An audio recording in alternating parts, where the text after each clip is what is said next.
God called a young prophet named Hosea and gave him a command unlike any other.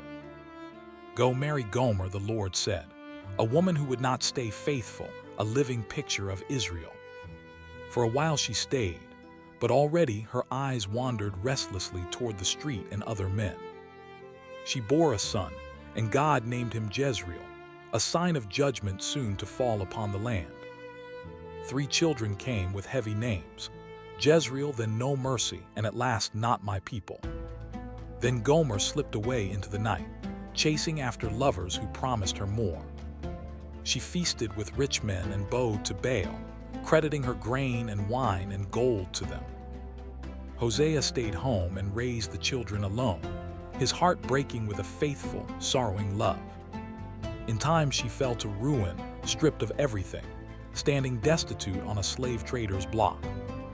Then the word of the Lord came again: "Go, love her once more, as I have loved unfaithful Israel."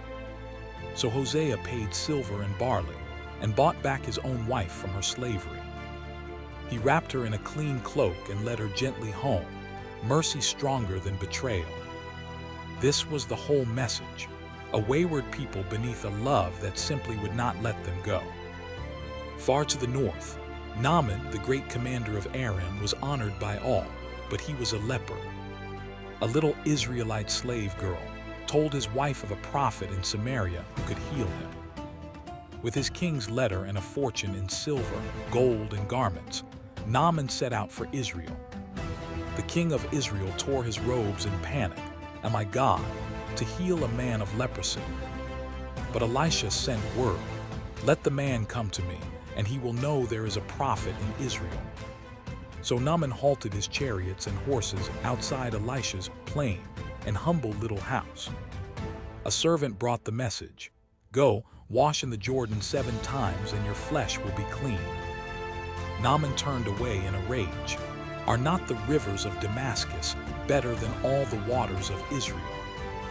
But his servants reasoned with him: "If he had asked something great, would you not have done it?" So Naaman went down and dipped himself in the muddy Jordan 7 times, just as the prophet said.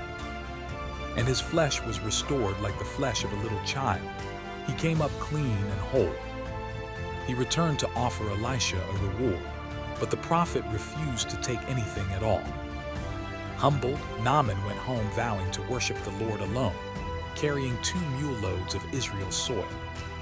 But Gehazi, Elisha's servant, could not bear to let such riches go and ran after him. He lied in his master's name, asking for silver and garments for 2 young prophets in need. Gladly Naaman gave, and Gehazi hid the treasure away, thinking no one had seen. But Elisha knew, and the leprosy of Naaman clung to Gehazi. He went out white as snow. Thank you for watching. Please like and subscribe.